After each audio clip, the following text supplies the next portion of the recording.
Right, okay, so we're ready for part two, putting the moths and the bugs on. So here we are at our background slide, and this is our picture. It's all connected, it's not going to move around. For example, when you start moving your design around and adding elements to it, you really don't want this to happen. You don't want your background to move. So for that reason, I'm going to get rid of all the previous slides. Don't need them now because the background is designed. Okay, so here we are with our butterfly idea. I'm just going to return back to the original design because what you can see here is that I've selected butterflies that are of different sizes, and what I'm doing here is I'm copying them and reducing the size by pulling in the corners and moving them around, changing designs, seeing what works well. So first thing I need to do is go back to the slide where I've got my recipe ingredients for my design, and now select and copy the butterfly. So I'll just pop in there, and you can see it goes on top really quite nicely. I've been quite careful with this design in the sense that if I go back to it, you'll see that I've used blues and then I've used a nice contrasting pink. I want things that are going to stand out on top of this busy background. So it's quite important when you select your insects and bugs that you think about the colours and what's going to work well together. But you can see on this slide that there is quite a nice combination going on there already. So that should give you some help and advice. So my first bug, or my butterfly, is going to go at the top here. And I don't think I resized this. No, I didn't.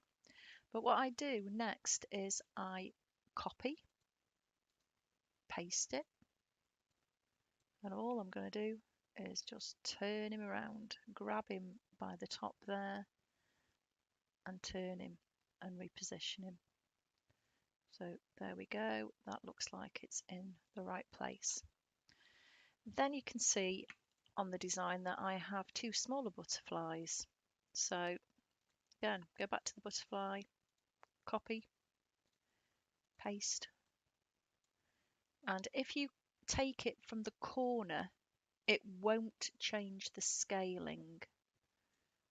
Okay, I'll actually show you the difference if it does work. But if I was to grab it from the side, from this edge panel, what I'm going to do is I'm just going to get a squashed butterfly. We don't want that. We want our butterfly to stay the same scale without either putting on weight or losing weight, if you know what I mean. Yeah, so we don't want that one. We'll get rid of that one, and we want one that we can manipulate from that corner tab there so that he does not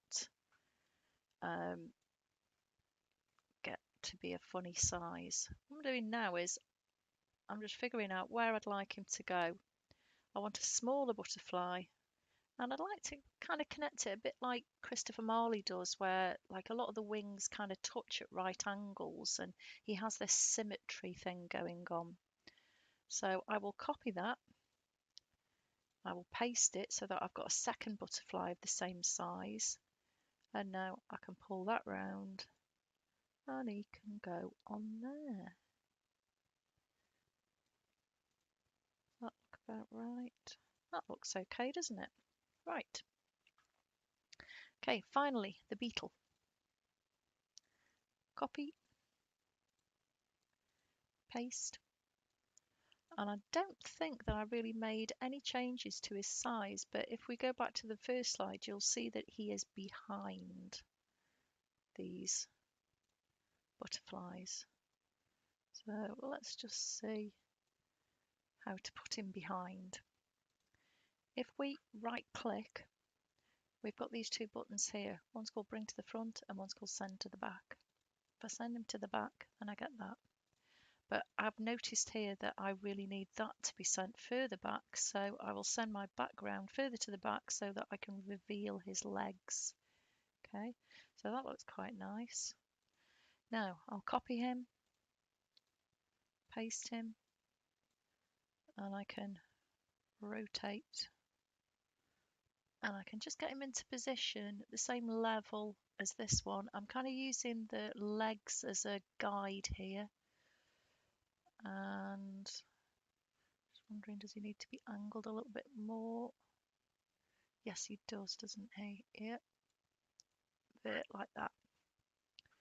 So now I also want to send him to the back, but make my background go further back. Oh, you can see here how the clicking works.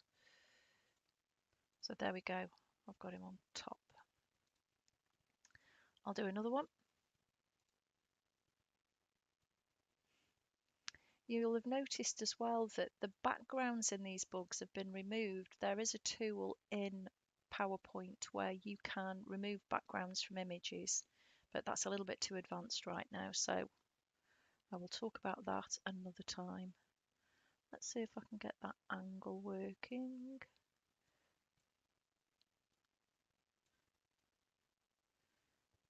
It looks about right.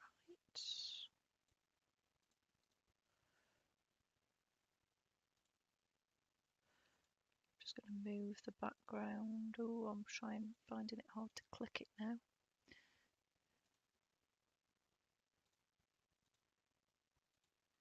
And I'll bring my butterfly to the front. Bring. There we go. Copy. Paste. One thing you can do if you're finding this a little bit annoying, which I am actually at the moment, is you can actually crop this.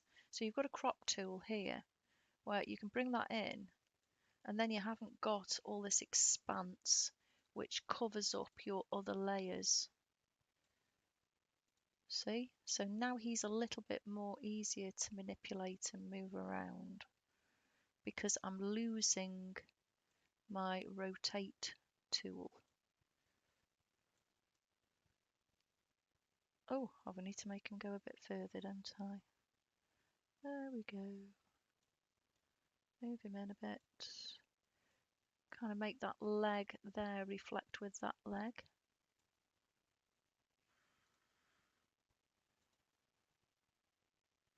I need to bring my butterfly. I'm going to do the same with this one because it really is annoying me that I can't grab each individual piece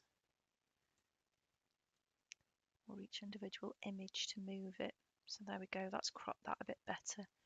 And bring that to the front.